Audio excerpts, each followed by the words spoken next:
Hello, I am Arthur Malman, your host for this segment of GGG Insights, a program brought to you by the East Hampton Group for Good Government, a local, nonpartisan civic group focusing on matters of interest to residents of East Hampton.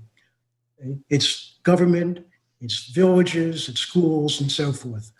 Tonight, we're having a debate among the 5 candidates for 2 seats on the East Hampton Village Board.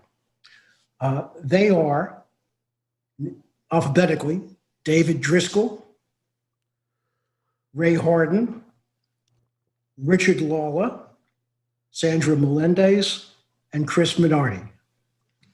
We have, for those of you who haven't yet downloaded it, a debate brochure, which I would suggest if you have an opportunity, either during the debate or after, to download it.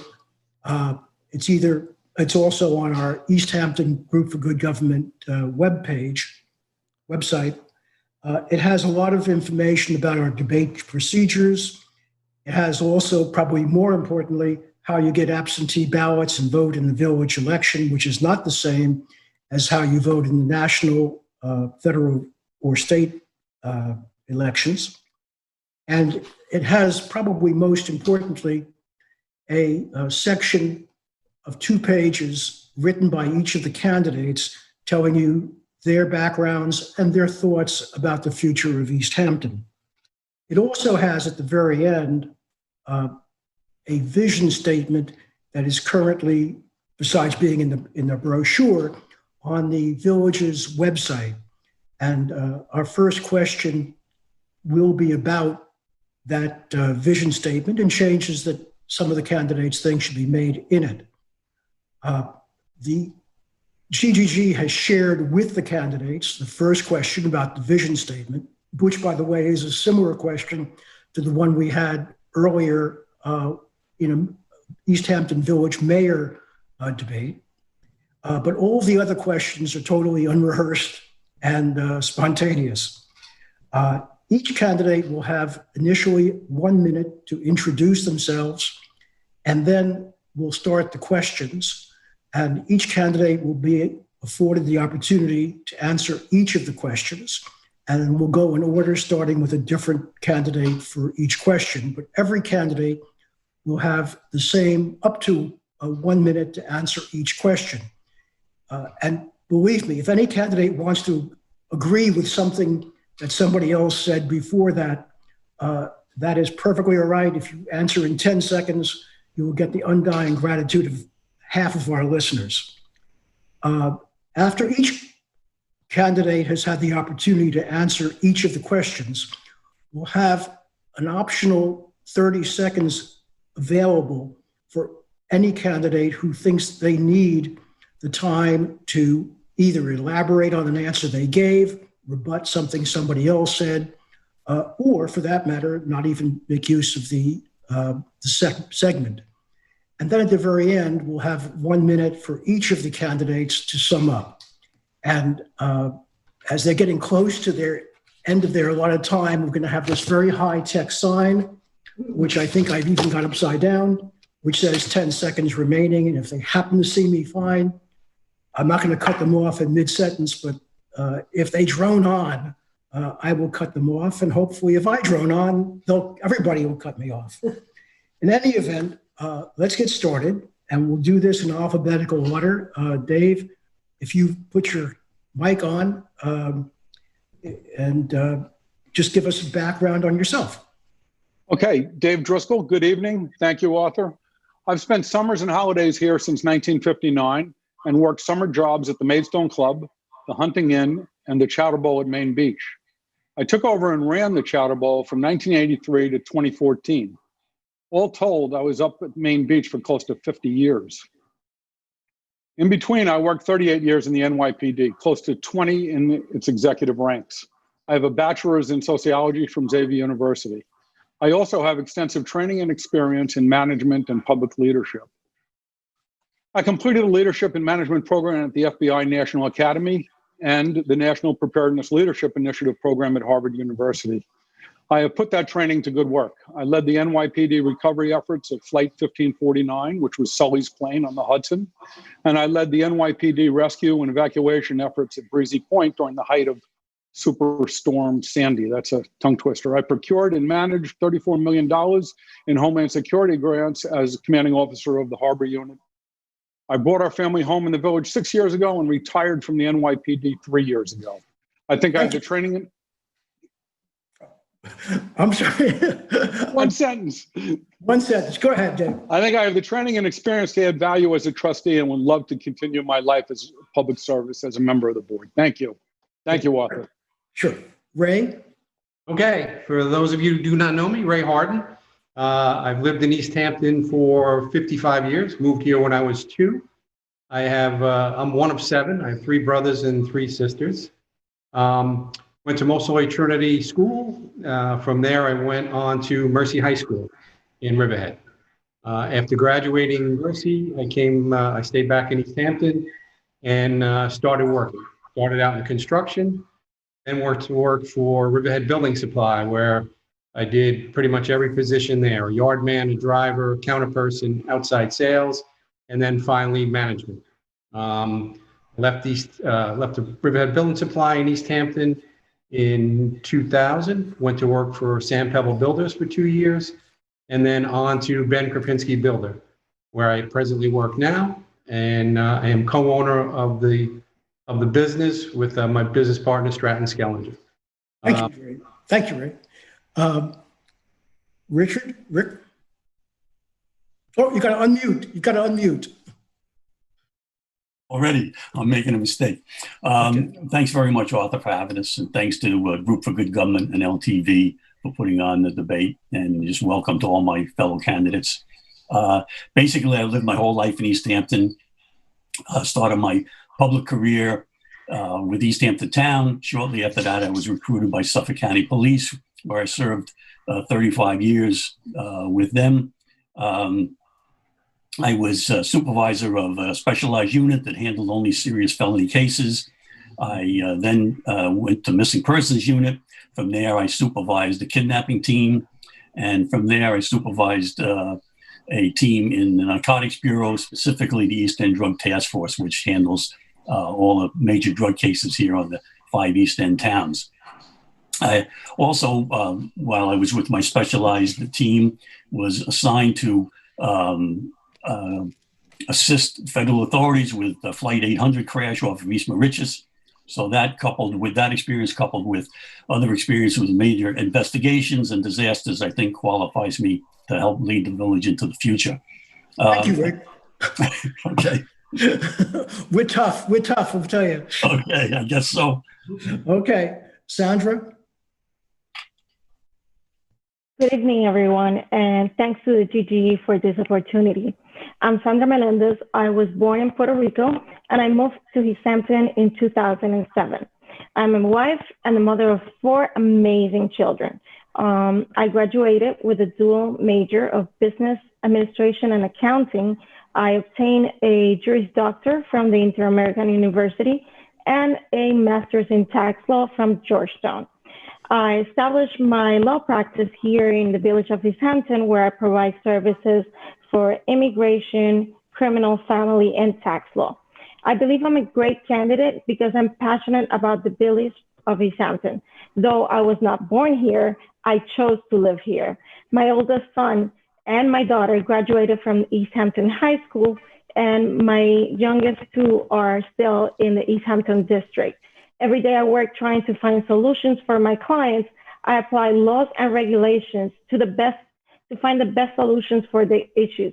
I'm eager to start working and help update the village and the village code to make it more friendly. Thank you, Sandra. Chris? Oh, hi. Good evening, everybody. My name is Chris Minardi, and I'm born and raised here in East Hampton my entire life. I graduated with a marketing and finance degree from the University of Massachusetts. A little fact is, when I went to elementary school, my mother-in-law was one of my teachers here in John Marshall. So that's a really exciting thing that I'm proud of. Once graduating college, I started with the Manhattan Mortgage Company, and I worked up to be the director. After that, for the past 5 years, I've been the sales director at New York Title Abstracts, located here in Bridgehampton. I think I'd be a great candidate for Village Board. I love East Hampton with all my heart. I really believe that I can add some youth and energy to a board and work well with everybody. So thank you. Chris, thank you. Before we start our questions, I'm going to try and say this in the right way. And Rick and Ray, if I screw it up, please tell me. Rick and Ray are both incumbents.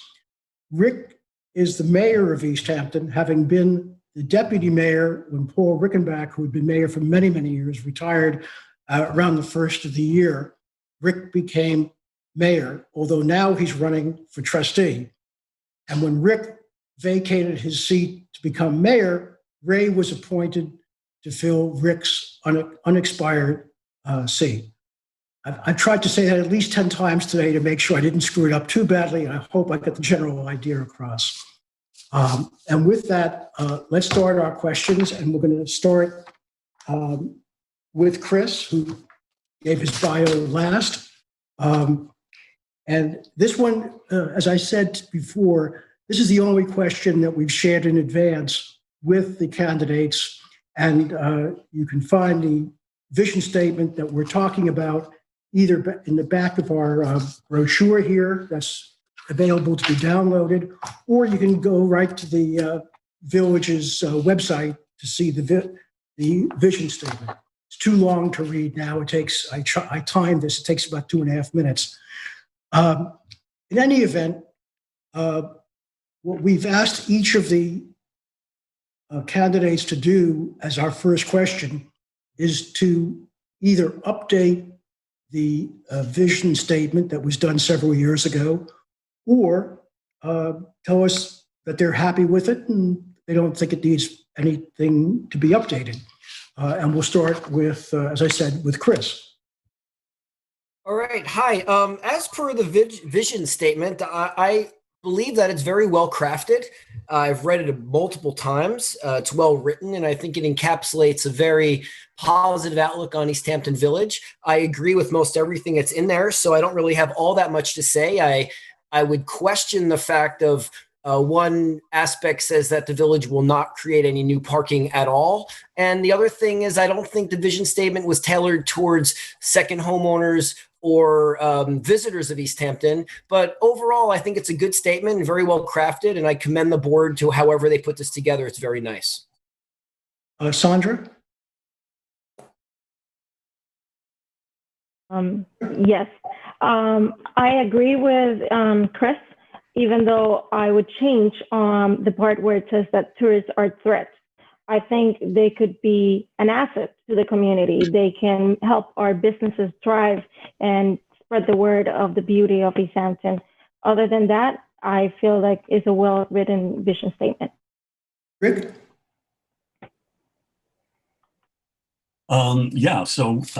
Just a little bit of background. This statement was crafted as part of the comprehensive plan, which was done in 2002, which was crafted with the help of private agency, the village, government, and residents.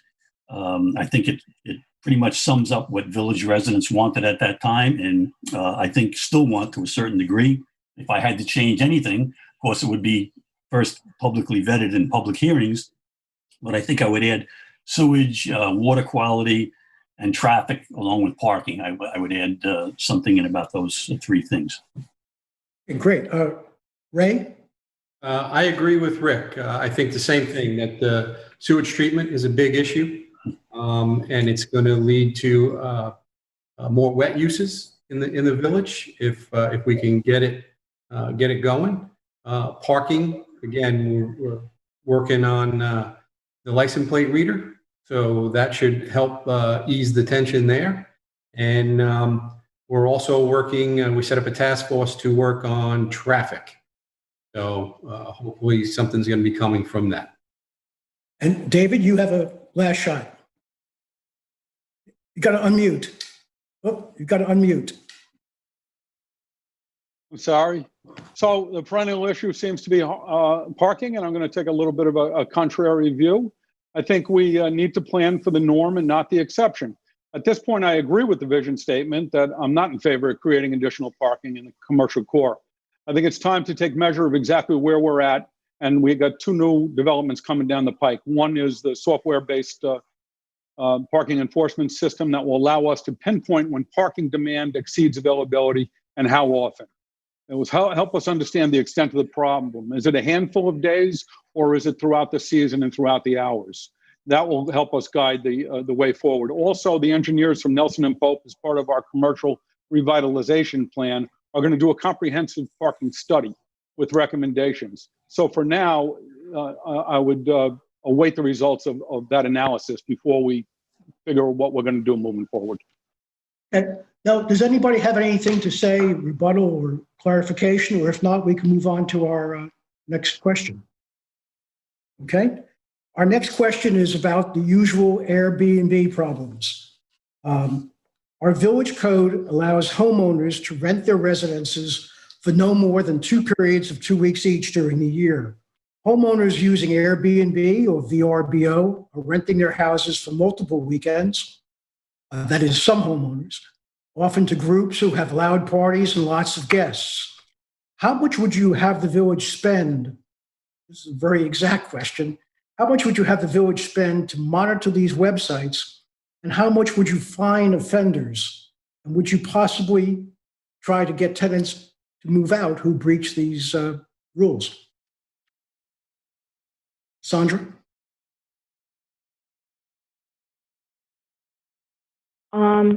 In regards of the fines, I think the problem with Airbnb, it's mostly a problem of enforcement. I'm way in favor of fines. I do believe that the enforcement needs to be done. We can have people come here and follow the code, but the Airbnb is creating or damaging the businesses for the inns. It doesn't create enough business for the restaurants, and it just creates a nuisance for the neighbors.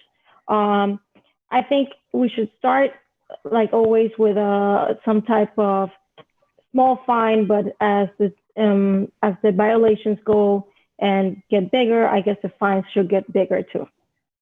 Thank you. Richard? Rick? Yeah, well, in fact, we've been looking at this situation with the Airbnbs. The problem with what's happened with Airbnbs is it's beginning to turn some of our residential areas into, at least some of the houses in those areas, into a commercial enterprise. So that is deleterious to our residential neighborhoods. So it's very important that we do something about it. And in fact, we're beginning to look at companies that can track the amount of short-term rentals via whatever website it is that they use, and then kind of map out for us where the problem areas are. And I think that the code that we have now is sufficient to enforce it. We just need stricter penalties, and we'll be talking about that in the near future. Right? I agree. We need stiffer penalties for repeat offenders. It certainly brings a lot more traffic. Because people aren't just, renting it for themselves and their 2 kids. They're having friends out, which brings more cars and just more people around. So it's just more congested. So we need to really crack down on it. David?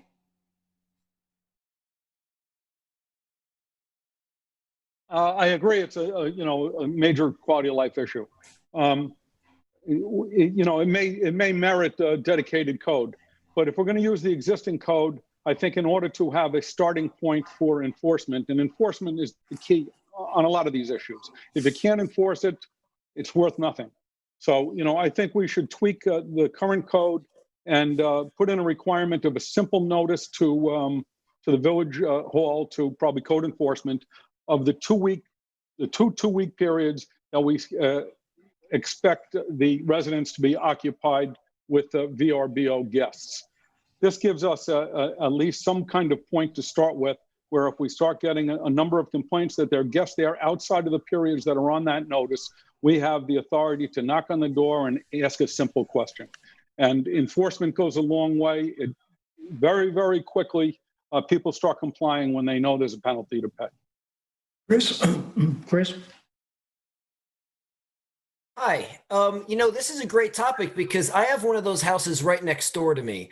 And I've complained about it. So again, I'm going to agree with Dave to an extent on this, that I believe it's code enforcement. And the one thing that, bothers me is that I can go onto these websites right now and search in Village and find the houses. They're right out there. We all can do it. We can all go on the computer and find the houses that are in violation. And the people that rent and the owners actually write comments on, oh, your house is great this weekend. Thank you so much. The next person stays there. They get comments and feedback. So it's not hard to look at these websites just as an average person and find out exactly which houses are violating the issues. And you can compare that to some of the complaints that you get throughout the neighborhood. So I think that it's got a lot to do with code enforcement. And I also think that the fines have to be strict enough and heavy enough to make people stop.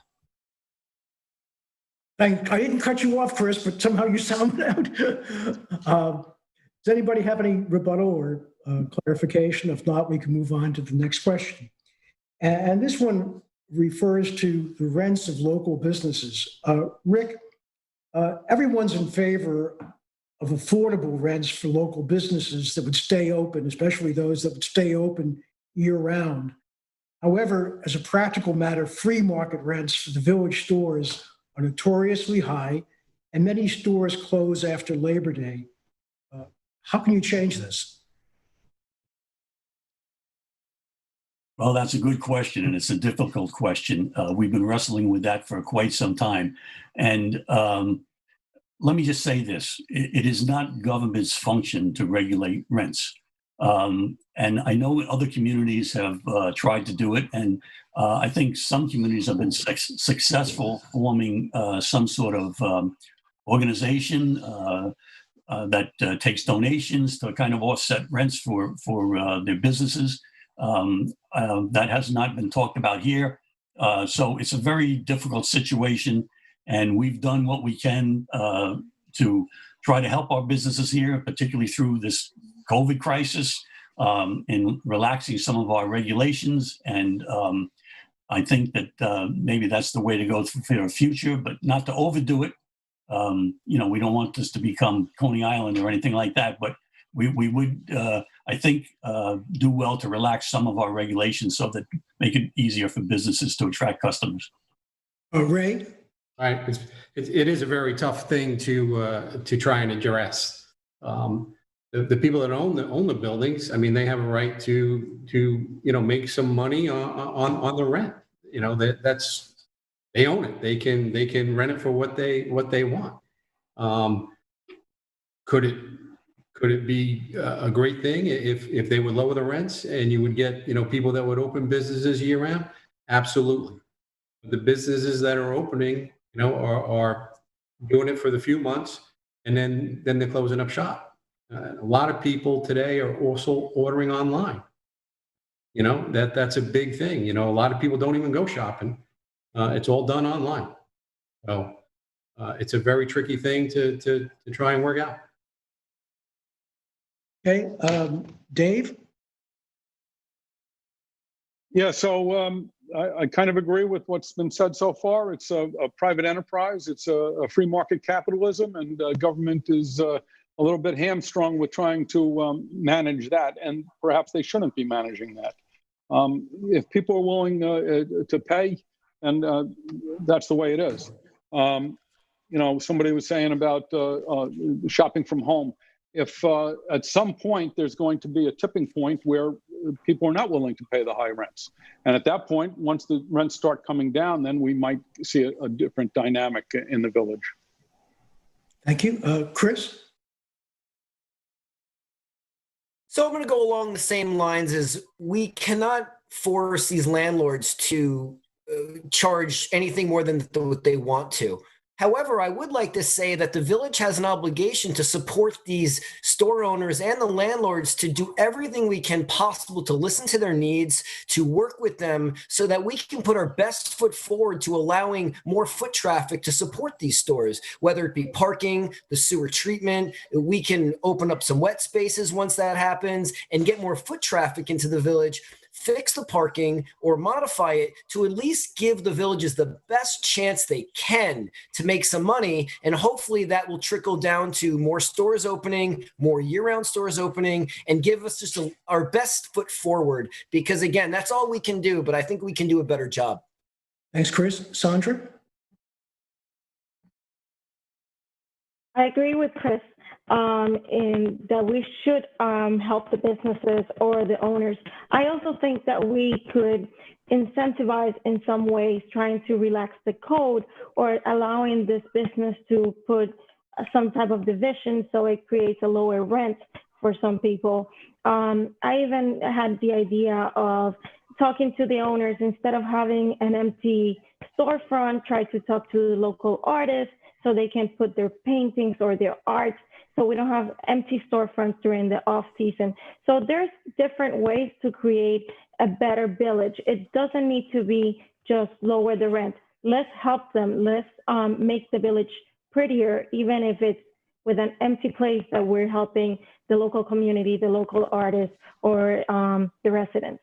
We also have a concept about creating mom and pop shops and low affordable housing, so we can try to get that done if the sewer system gets done. Thank you. The next question is Arthur, could I just rebut for one? Sure. Yeah, sure. I kind of agree with what's been said, and I just want to say that we already are doing those things. We already have a situation where high school and artists post their art in store windows. That will have it. In the beginning, it was not real successful. Only 1 or 2 stores did it. Now, if you go down Main Street anytime in the wintertime, you'll see maybe 1 store that doesn't have some kind of art in it. So that's been a great success for not having empty storefronts. Also, we are in the process of modifying our parking through the new parking system that we just purchased and will be in effect in about a month in order to regulate parking a little bit better. And we have relaxed code. Okay. So I've got to cut you off. Okay. Sorry. Our next question is about basically chemistry, and it's nitrogen. Sitting behind Sandra is Hook Pond, which is one of the ponds that have problems from all of us. High nitrogen fertilizers keep lawns green all summer, but their runoff pollutes our ponds. If we pass laws prohibiting these sales of nitrogen fertilizers at local stores, homeowners and landscapers will just buy the products elsewhere or order it online from Amazon or someplace. How are we going to solve this nitrogen overloading problem? Ray, do you want to start? Sure. I mean, just like you said, it's going to be tough to police people buying the chemicals and stuff from other places and using it on their properties. You just don't have enough workforce to go around and govern that.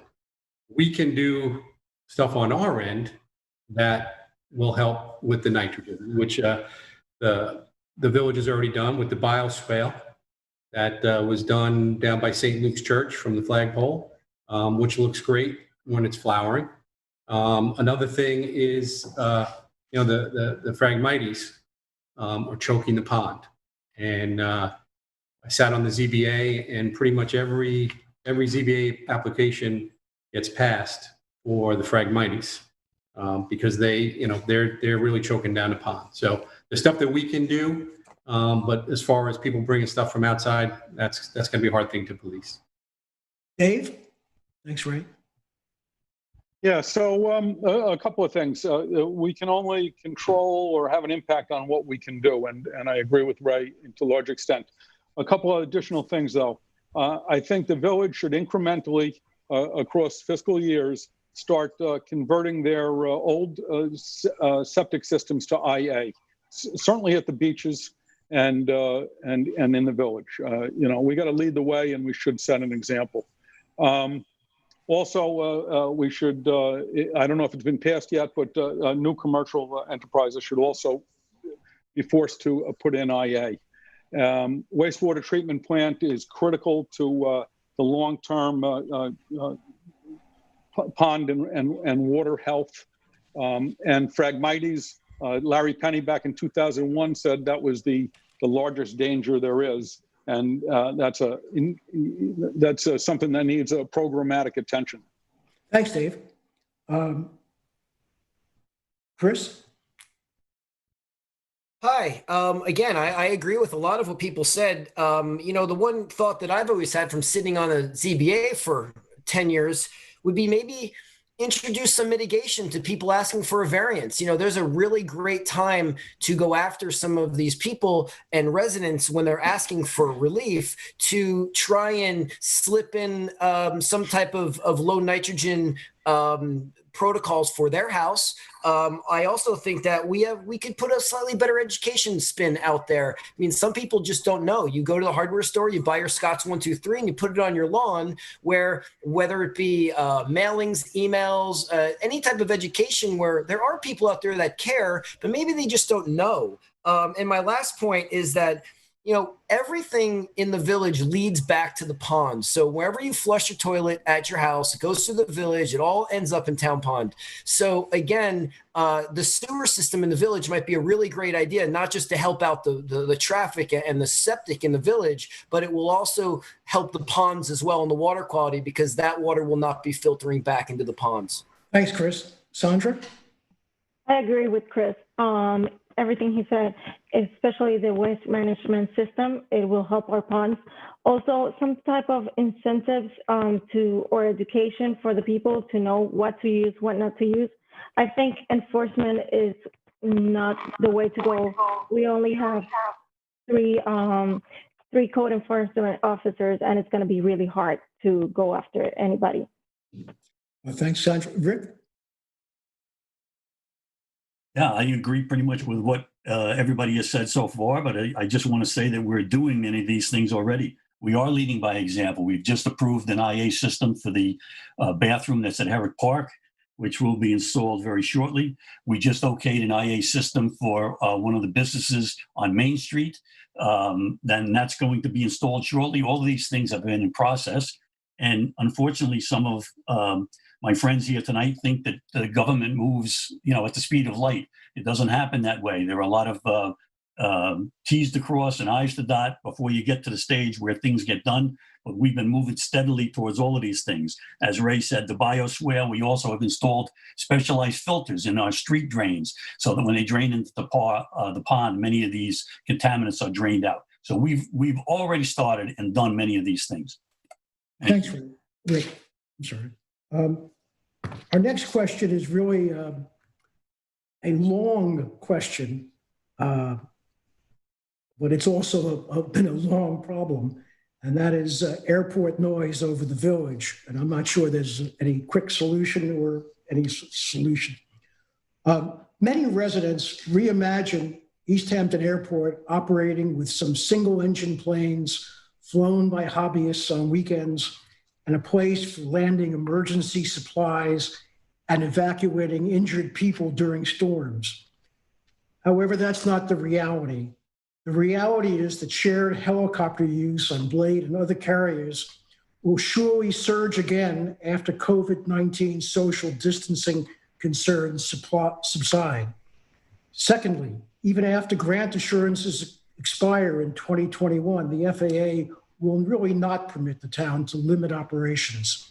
And finally, after a storm, the South Fork Emergency Plan, supported by the town, just uses the East Hampton Airport as a parking lot for PSEG trucks, generators, and trailers, with flight operations back in West Hampton.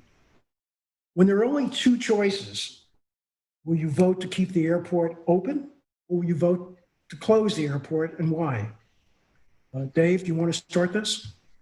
Maybe you don't want to start this, but you may. No, I'll start it.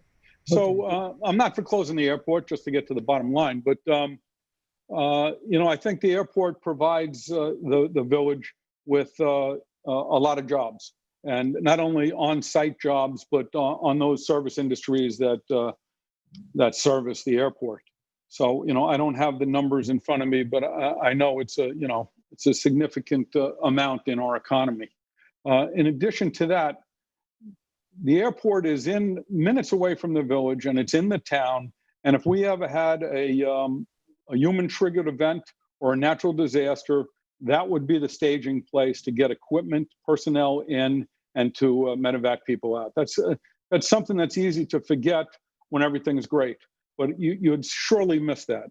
And I don't know that I agree with the premise of the question that once the federal grant restrictions expire, that it's not going to provide the town with more leverage. My understanding is that it will, because the town could say, hey, we're going to close, play ball, we're going to close the airport, which the powers that be do not want.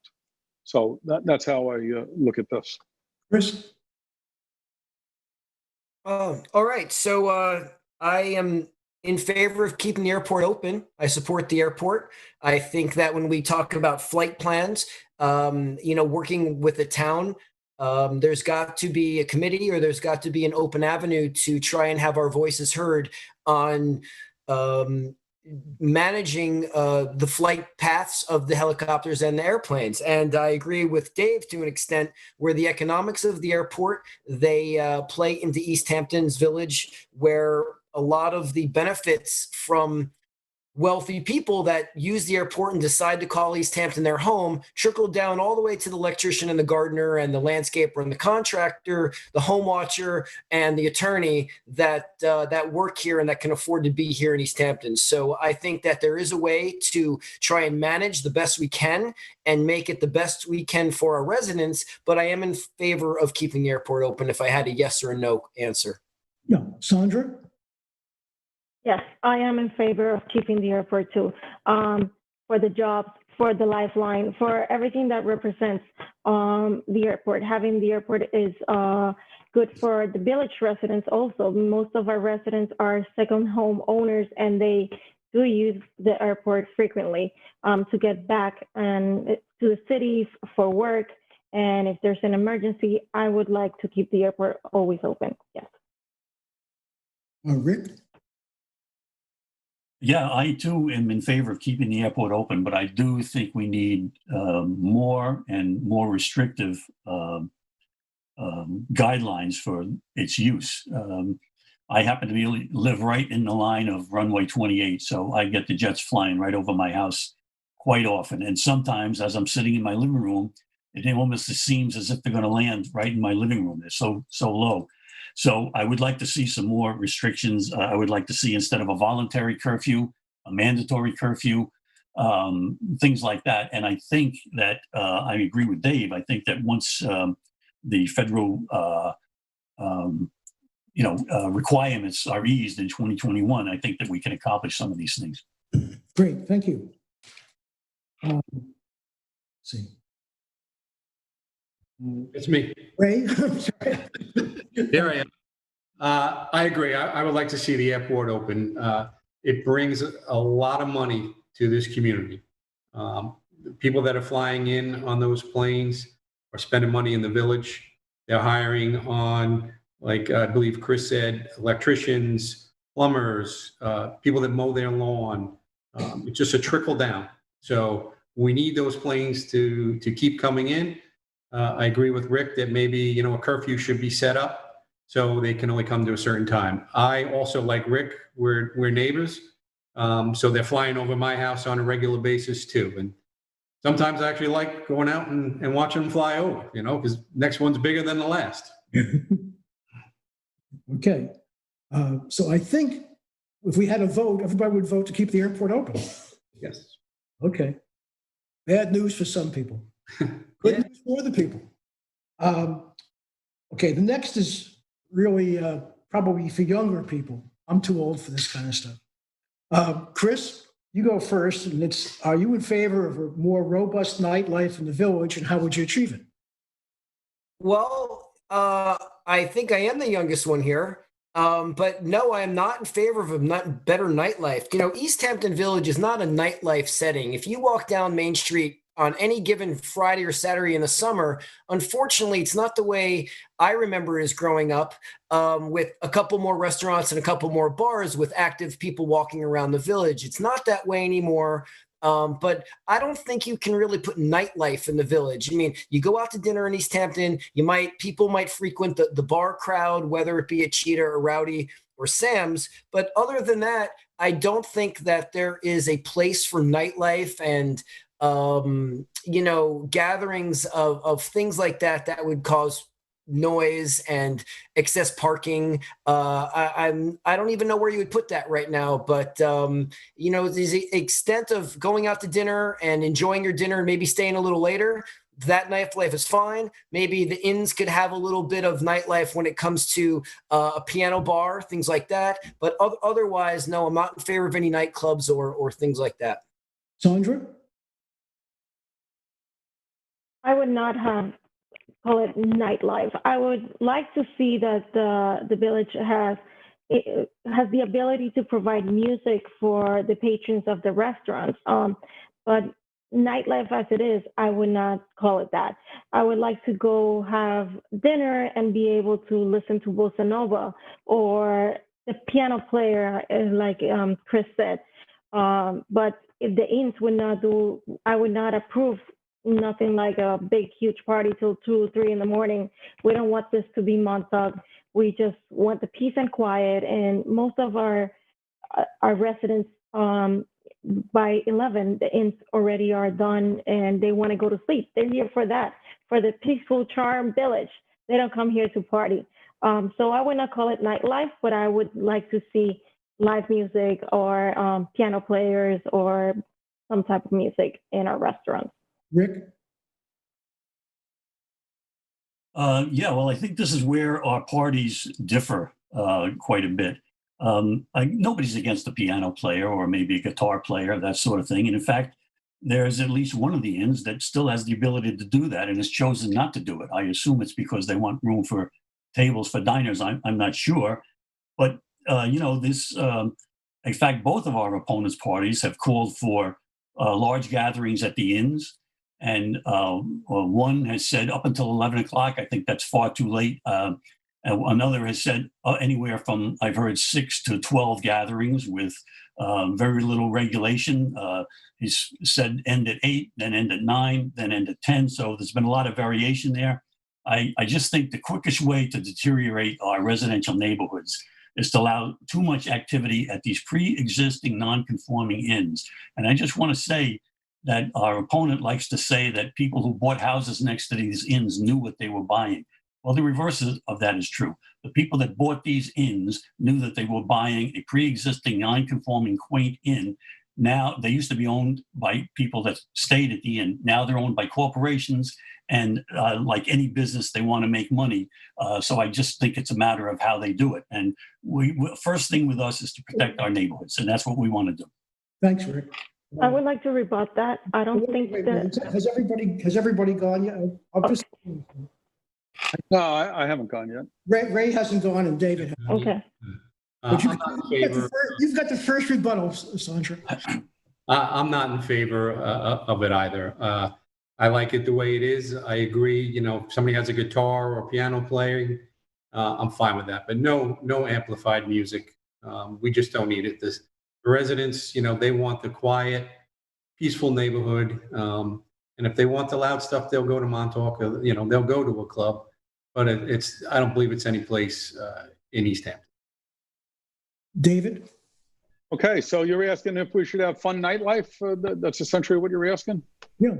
And I think one's perception of fun nightlife might differ dramatically depending on how old you are. So, for me, going out to Sam's and having a pizza and a few beers is a kind of a fun nightlife. Others may disagree with that. But, for the longest time, East Hampton has not been home to too many clubs. Years and years ago, you had the Laughing Stock, which is on North Main Street by Oakview Highway. I don't know what it is now. I don't think it's even open. And, years and years ago, up at the Sea Spray Inn, there was Bob Alexander and the the Johnny Carson band that used to go up there. And there's been a history of piano music in like the Hunting Inn that for many years had it, but then they decided to put tables in because tables were more profitable. And yeah. Thank you. I'm going to cut you off. So, Sandra, I think you were the first person who wanted to rebut somebody about something or clarify something. So go ahead. Yes, I just wanted to say that the inns are not owned by corporations. Most of these inns are owned, and the people live in the inns, and they're boaters, and they also have a word. Also, they have people sleeping on those inns. They don't want to disturb their guests, and we have code enforcement. If something gets too loud, we can call enforcement or the police, and they'll shut them down. We'll just do bigger fines. We'll do something to deter them for doing anything. But in my house, I can have a party. I can have a party up to 50 people. I can do more noise than an inn can do, and no one is limiting me that. I'm talking about doing weddings or a birthday or a baptism. That's what we're talking about. We're not saying to put a live DJ and become Montauk, because that's not what we're looking for. Okay, thanks, Sandra. And I'd like to weigh in also. Okay, Dave. Can I weigh in too? Sure, Chris. I guess mechanically you go first. Chris. Me? Yeah, you sure. Again, this is the great thing about this debate, because there are different parties here with slightly different views. I would like to just say that everyone here, and I know everyone on this call, we all love the Village. No one's looking to exploit the Village here. And I think that goes for all of us. At least I hope it does. But, for me and my party, I support the inns, and I also support some type of option for them to have weddings and gatherings in a nice way, so that they can contribute to our village and bring some vitality and also some special events that we need here. So again, it's a difference of opinion, but I think we can all agree that we don't all agree. So thank you. Thanks, Dave. Chris. Dave? Okay, so same thing. The Fishhooks party, we'd like to characterize our own opinion. And we're looking to rubber stamp family functions, weddings and such like that. Not nightclub type of events with wild DJs and soap bubbles and all that kind of stuff. So to have somebody else characterize it, that's not for us. That's a mischaracterization of what we want. Okay, thanks, Dave. Can I just weigh in? Arthur, can I just give you 1 minute here? By the way, this is what the audience craves. Differences. Listen, let me just say this. I think we all agree that maybe they could have some events. We just disagree on how they could do it. We prefer to do it through special permit, which was always the process in which we can regulate who's having what activities on any given weekend, so that we don't have 5 large weddings on the same weekend. Where would everybody park on Main Street? And as far as a wedding, I don't know any wedding that takes place without some large amplified music, which would tend to really cut into the quality of life of our village residents. And if you want to see real estate prices plummet on Main Street and all that area, wait till you have a lot of loud, rowdy parties and see what happens. Rick. All right. Does anybody else want to chime in? I was going to say the same thing. The Elmer's party, we agree that having a function through a special permit. That way, you can see what's happening, and if they're not crossing over, that it's going to be a disaster for the village. Our next question is very tender, I guess. It's about the PSEG polls. We think the village was, in fact, notified before the PSEG hearing on higher polls from McGurk Street, but it's very possible that that notice wasn't very clear about what was really intended. However, PSEG paid to bury is not going to pay, we don't think, to bury the wires on the new high poles or to move them to some other street to impact somebody else.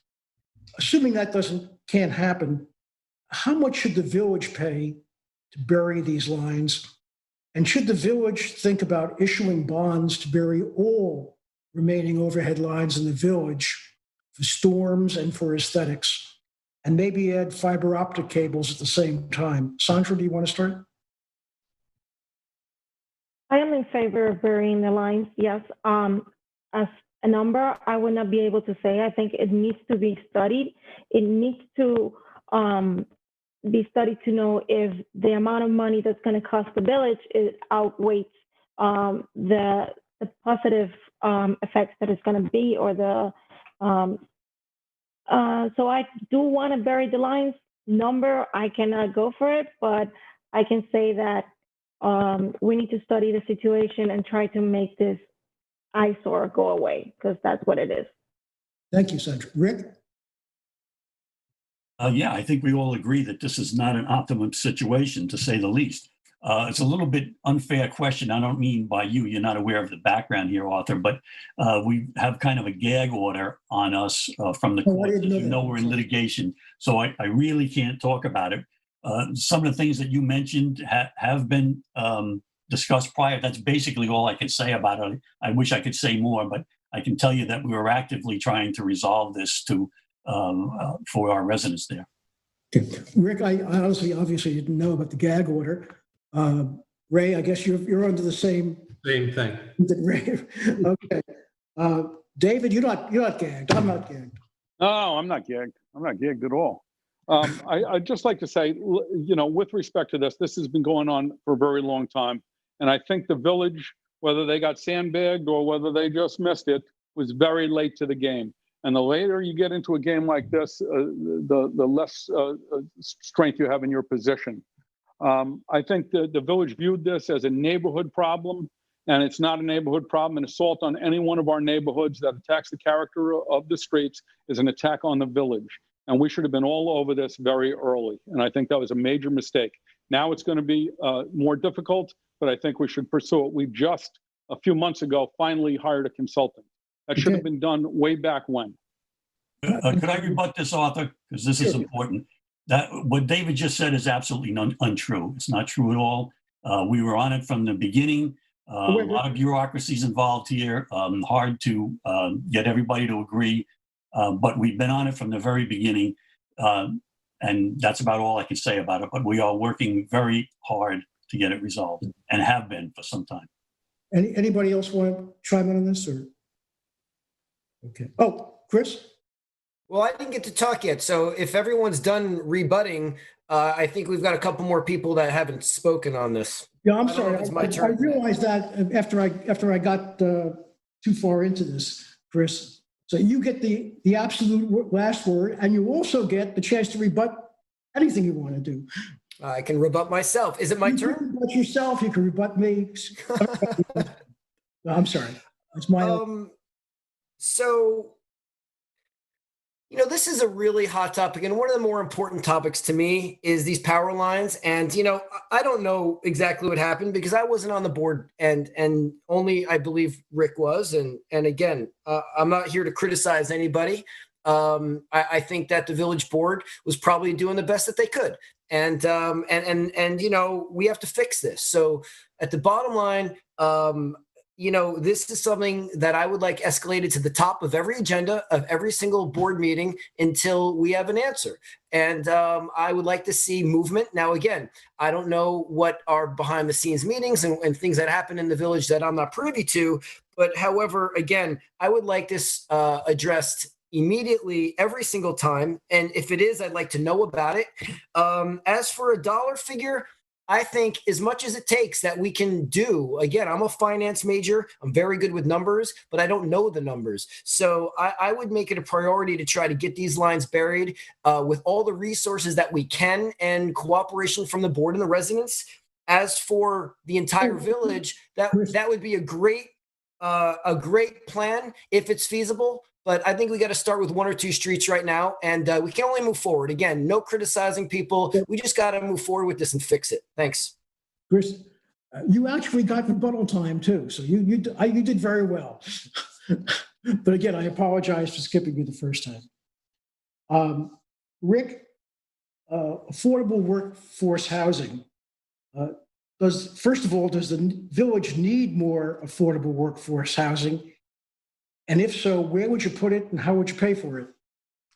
Yes, it does. We recognize that. We've been working on it. We disagree with the proposal of the Newtown Party that we should put housing up next to Mary's Marvelous off of Railroad Avenue. That's a tremendously congested area as it is. On a Friday night when a train comes in, we need 3 police officers just to clear that area out. We don't need any more traffic and congestion up in that area. So we don't agree with that way of moving forward. What we do want to do is give incentives to our businesses to convert maybe office space on their second floors back to workforce housing. And we have started to do that. In fact, we have 2 units that are just now ready to open on Lumber Lane, which we, the village, approved probably a year ago. It's been the county that's slowed that down.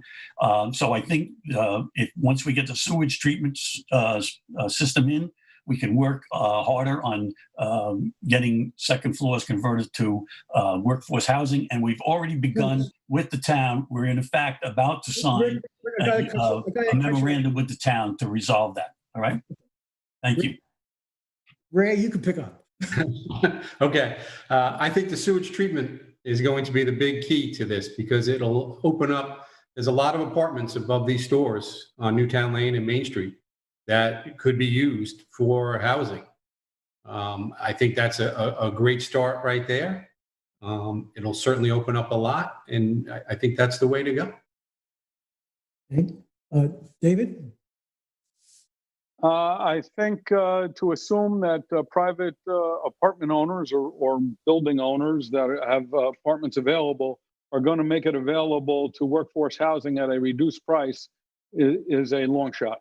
Unless there's some kind of incentive, governmental or federal or otherwise, I don't see that happening. Those apartments will go to the highest bidder. I think it's a good thing to pursue, and I like the thought of it. But it's going to be, we have our hands a little bit tied because we're relying on private homeowners to do something. I agree with Rick that the Newtown Party plan is unworkable.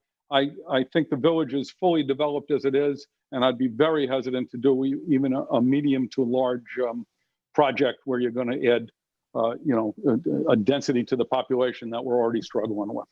Chris? Okay, hi. First of all, this Newtown Party was an idea, not so much an implemented plan. Some ideas are good and some ideas are not so good. So again, I like the idea, but I don't want to be categorized as this is my plan. But to go back to the subject, I think Dave mentioned it. You're going to have a hard time getting landlords to construct and build second-story masses over their stores already. I mean, we already have a parking issue. There's already a septic issue, and constructing something above this is going to be extremely it's going to weigh very heavy on the village to have a second story put up over something over Main Street. But again, one thing to think about would be maybe we can work with the town on this, because there's not a lot of places in the village to put up affordable housing, but there might be alternate locations that we can pay for, we can subsidize, or we can work for an alternate spot. Because again, I don't even know where you would put these things because the village is very saturated. There's not a lot of space left in the village. Thanks, Chris. Right. Andrew? Yes. I just want to say that I agree with my party about the ideas of workforce housing. Sorry, Spanglish came out.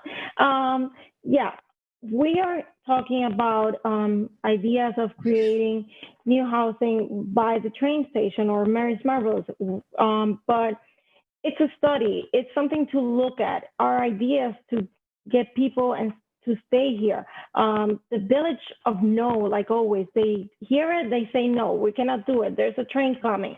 The train is packed. There's a lot of people. Yes, Fridays or Saturdays or Sundays when it's summer. But if you go in the middle of winter, there's not that much traffic. We're talking about year-round residents. We're not talking about persons that are going to come just in the summer. We can make a study and try to get it done. Also, the sewer system is super important to be able to accomplish this. So Thank you. Thank you. Thank you. Arthur, can I rebut just 1 minute? No, I think everybody's gone, right? Okay. Rick hasn't gone. Yeah, I went, but I just want to rebut. I guess somebody didn't hear me. We are already working with the town with this. In fact, as I said, we're about to sign a memorandum of, I can't even remember what it's exactly called now, but we're about to sign a memorandum with the town so that they will manage the program for us. David says it can't be done. Well, it is being done. We already have 2 apartments, as I said, which we approved a year ago. The only holdup was the county. That approval is coming very soon. I just had an inquiry last week about 2 more. Somebody didn't want to do 2 more apartments, so it can be done, and we are doing it. And just Thanks. one added thing. All right. Okay. I cut you off. All right. I'd like to respond. Okay. I think that defies human nature that they're being done. I think it's great that you're doing it. And I encourage those efforts going forward. But I don't think it's going to have a significant impact and provide a significant number of apartments. So I think we need an alternate plan.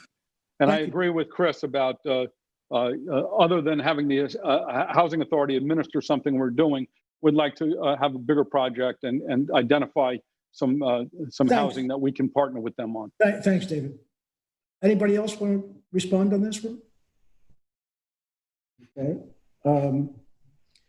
Ray, this is an open-ended question.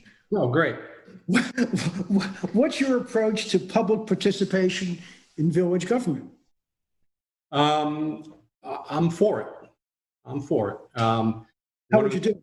One of the things that I would like to see us do and set up here pretty shortly is have maybe a Saturday morning session at Village Hall that the public can come in and you can have a cup of coffee and we can discuss what's happening in the village or what your concerns are. You know, I think that's a great start. So you can hear what the people's concerns are, and maybe we can address them. You know, you might be able to solve something right there at that time. But I think it's needed that the village trustees and the mayor are available to the public, and it's not just, you know, during work hours. It's sometime on a weekend or maybe a night session, but should be the public. Thanks, Ray. David? Yeah, this is kind of like a pet project with me. I think our public is very, very underutilized. I think we have some of the smartest and most creative people that live in this village, and their opinion counts, and they can help us solve problems, and they almost go untapped. I have a program that I've written about where I've already talked to some clergy leaders, and you know, we want to engage the public in neutral zone, where they're comfortable, they're among friends, and you're going to get a much more unvarnished opinion from them than marching down to in front of a microphone at public comment at Village Hall. It's very intimidating for the average person. So we want to engage the people maybe after a service at church and go to each and every of the 5 or 6 churches and synagogues that are here and engage them and get some unvarnished opinions from them. Thanks, Dave. Chris? Hi. Well, again, open transparency is vital, and I don't think anyone here disagrees with that. And again, whether it be the village could be present at football games or, you know, things that happen at the community, whether it be a booth at the winter fair or just out there with your fellow residents, walking around, talking, getting their advice. I mean, I'm not on the board, but I know Rick and Ray probably can't walk down Main Street without someone grabbing their ear and saying, hey, you know, this is what I've got to say, or this is what's on my mind. So, you know, it's very important for the public officials to just be out there in public, invested in some of the activities and being a part of the community like we all are, but very openly. And so I agree, and I'm open to just about any program that we can do to open up our availability. Sandra? I agree with Chris. We should be available for everyone, for all our residents, for the business, for everyone that needs something from the board. And I also agree that we have to have a presence to create more community, to make the village board friendly, more family oriented, so we can get the people. I agree in having meetings outside of the normal hours or being accessible, being part of the community. It is important to have a presence. Thank you, Sandra. Rick?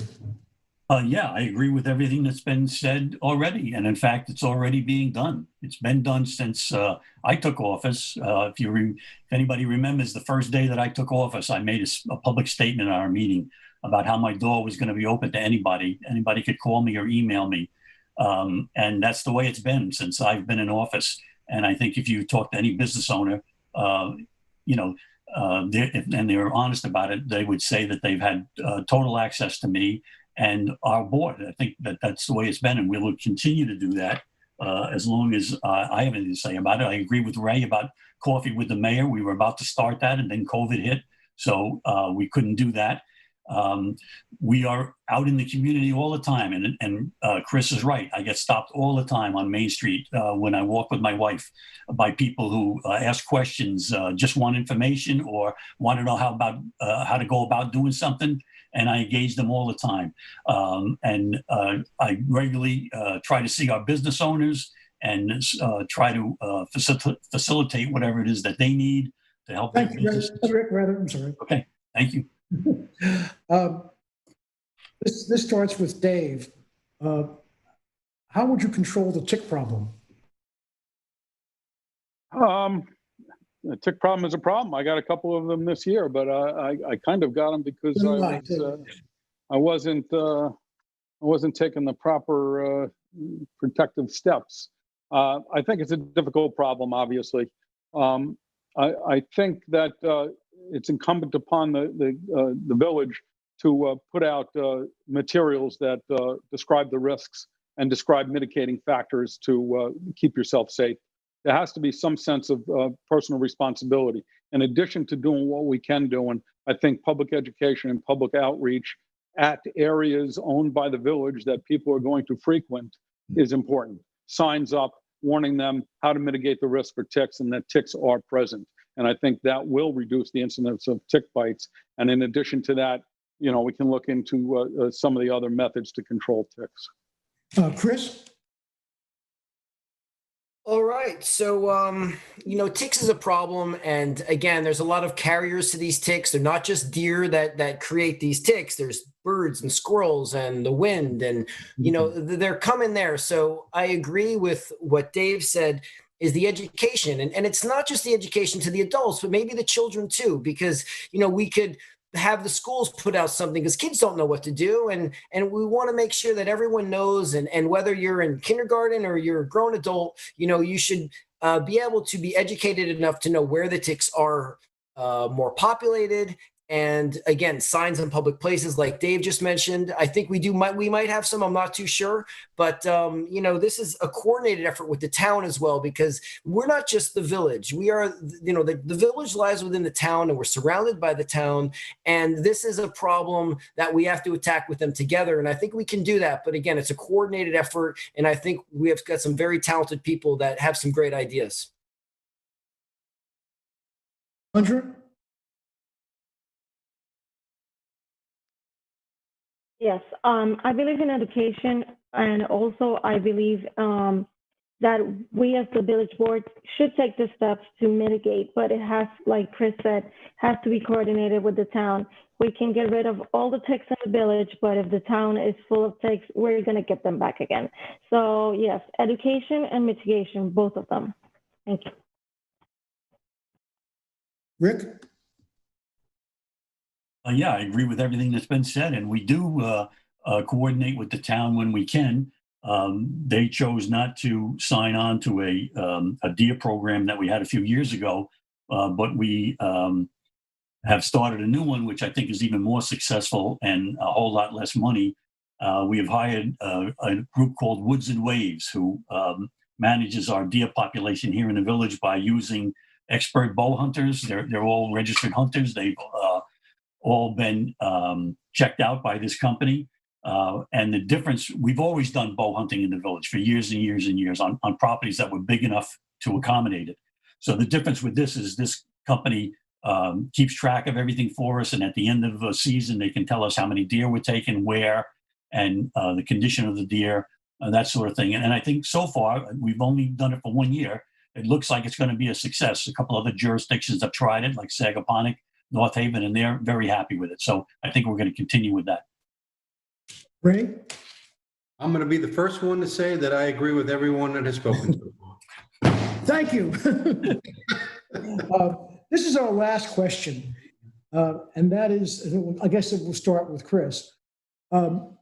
We obviously have some tables now outside in the village, and we have parking spaces in front of the tables that have been cut off. New York City has gone one further step, where we have cones, they have a barrier, and they have tables in the parking space. Would you be in favor of something like that? Or even more basic, would you be in favor of keeping the system we have now?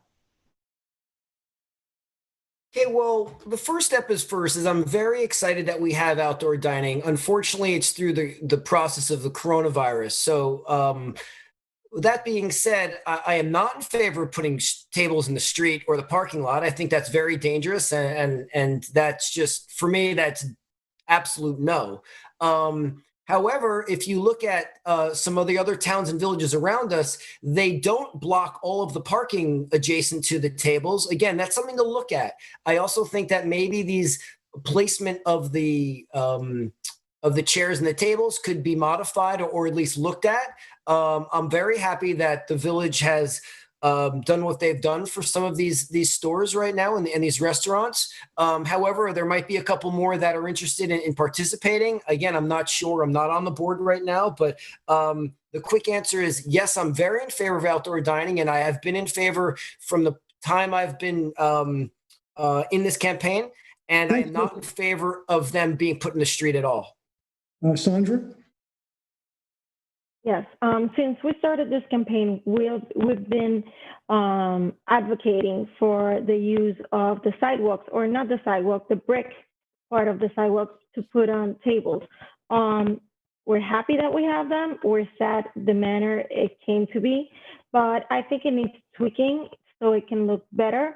But in the sense of the street, I would not put them there. I don't think it's safe, and I think in the places that they have done it, they have closed part of the street, and that would bring more congestion, or it would be a disservice to the residents in the way we're gonna make them have trouble in the traffic congestion. Thank you, Sandra. Rick? I agree with what's been said, and I agree with the outside dining. I think it adds another dimension to the village. I think there's a lot more activity as a result of it. The way it was set up was done by committee. I appointed a committee of 2 village board members. Ray happens to be one of them. And they met with a committee of restaurateurs and business owners. And this was what was discussed, and this was what was decided. I was able to do it by executive order to be able to piggyback on the governor's executive order. That this will be good through November. I'm looking forward to having discussions about it this fall and winter to codify it for the spring. I think it's a big success. The issue is, can we get those parking spots back safely? And that's what we're going to discuss this winter. And I think that it can be done, and I'd like it to continue. Ray? Rick is correct. I was part of that board that met and came up with this plan for the outdoor dining. We did need to take the parking spots because of the COVID. The tables had to be 6 feet off of the sidewalk, which put them very close to, if a car door opened, it was going to be banging into the people sitting at the table. So we had to do it, take those parking spots. If COVID happens to go away, we can move the tables closer to the sidewalk because people would still get by. We wouldn't have the 6 feet of separation. I'm not for putting the tables out in the street. I don't know if you saw the news. I think it was a week ago in Manhattan. There was a car accident, and it went through the barrier that they put up and hit 2 pedestrians. So when we were doing it, it was all about safety for the people that are going to be enjoying it. but I am certainly in favor of the outdoor dining. David, you get the last word here. Okay. So I agree that stuff should not be in the street. They shouldn't be building kiosks in the street. I think there's plenty of room on those brick walks. I think it's an inviting look. I think it invigorates the village, and I like the look of it. I was never one that thought the public sidewalks were sacred ground that couldn't be touched, and it seems like some people held that view on a number of different items. So I think we should be keeping the system. I do think it needs tweaking, and we have some work to do, but I'm 100% for codification, and I'm sure we're going to get that done. Well, thanks, everybody. I think it does make a lot of. Can I just say one thing? The sidewalks need to be kept clear for ADA. Okay. You have to have the sidewalks clear. We've been through this when Dave Rose and I were on the committee, and we went over this 1,000 times to make sure that everyone was safe and that, ADA people could pass by. So it's been looked at, and I think we did a pretty good job. I think you did a very good job, but we still have some tweaking to do. As you said yourself, we want to move those tables. Once the COVID passes, we may take a fresh look at it. But I think you did a great job, and I really like the result. Great. Could I also just say I would like to agree with Dave and thank Ray and Rick for allowing this to happen and putting this together so fast, because the outdoor dining has been a big hit. Everyone likes it, including myself. And I think it was a long time. And unfortunately, it was from Corona, but it's a big success. So they did a good job. Okay, we better stop before anybody says anything bad. I mean, this is very much appreciate everybody for interrupting, but not monopolizing anything. And Chris, do you want to sum up first? We're going to go through 1 minute of each person's summary, and then we're all set. Got to go first. Okay, well, I'd like to say, Arthur, thank you so much for having me and cooperating with my time schedule. I'm a privilege to be up here. I think that it's wonderful for East Hampton Village to have so many people interested that care so much about East Hampton Village, and it's only good for everybody. The real winner here is going to be the residents of East Hampton Village, and I wish everyone the best of luck. I consider you all my friends. I know that the election campaign gets a little dicey here, but I'm looking forward to moving past the next couple of weeks and seeing you all about, and I wish you all luck. I'd like to say to all the people out there that I'm going to do my best, and I hope you vote for me. So thank you. Okay, sure.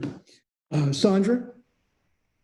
Yes, I want to say thank you for having me. I also want to say that as a Latina woman, mother, wife, business owner, I can provide the fresh perspective that this board needs. I can serve as a liaison for the Hispanic community, and this community is growing every day, every year, bigger and bigger. I know I can be a good candidate for trustee because I have the skill sets that I need for this position. Together with Jerry and Chris, I think we will work hard to get the residents and business owners back to the sense of community that I think has been lacking for the years that has passed.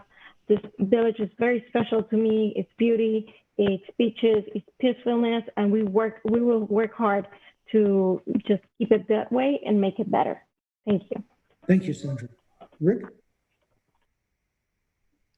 Yeah, I just want to say thank you for doing this, Arthur, and thank you to my fellow candidates for participating. I think this was very informative, and I think it was great that village voters and residents get to see how each one of us feels about our village that we love so much. I think the big difference here, the big takeaway is our difference between how to handle events occurring at the pre-existing non-conforming use. I personally believe that the special permit is the way to go, which is the way that we have handled it. It's the only way to regulate successfully, so that we know exactly how many people there are going to be, what parking issues there will be, what noise issues there will be, and those sorts of things. And I think that we can get this done very in the near future and work something out so that everybody is happy with it. And I'd just like to say, vote for the Elms Party on September 15th. Thank you. Thanks, Ray. Okay, I wanted to say in my introduction that I've served many years in the fire department in East Hampton. I'm an ex-chief, I'm a 21-year active member. I'm also a deputy coordinator for the 9th Division of Suffolk County. So I have plenty of leadership skills to do the job. I also want to say that Rick and Barbara have such experience on this board that it's unmatched. If the election goes a certain way, the longest tenured person on the village board could be 3 years. So it would be a very young board. It might not be a great thing. Like everyone else, you know, I'm friends with everybody here on the board, on the panel. So thank you to them. Thank you to you, Arthur. And everyone, please get out and vote on September 15th. Okay, thank you. Dave, you're the last person to sum up. Okay. I just want to clarify something that Rick might have given the wrong impression. I'm not for the overlay district concept. I think uniform regulation can be realized through the special permit process. So I just want to make that clear. So I hope you got a feel tonight on our different approaches to governance. I believe in a strong collaborative government with the community as a critical partner, very much the 6th member of the board. We plan to introduce programs and processes to help ensure a more efficient and responsive government. I don't have all the solutions, not by a long shot, but I know how to approach complex problems. I have a lot of experience along those lines. I know what questions to ask. I know how to critically analyze an issue, and I know how to execute a plan. I believe I have the skills to be an effective trustee and intend to be thoughtful, deliberative, and measured in planning and decision-making. We are entering uncharted waters with the economic fallout from the pandemic very much in question. We must plan for the worst and hope for the best. One thing for sure, mature, responsible governance will be critical, and fiscal prudence will be the watchword as we move forward. Thank you, Dave. Thank you, everybody. This has really been, to me, if nothing else, to me, it's been very informative. And I think all of you are really a credit to the village for having people so interested, pretty much not quibbling about major issues, but really with the village's future well-being at heart. I'll put in a last plug for our brochure, which you can download at your convenience. It gives you more background about each of the candidates. And again, thank you, each of the candidates, for participating, and thank you all for viewing and watching this. Thank you. Thank you. Thank you.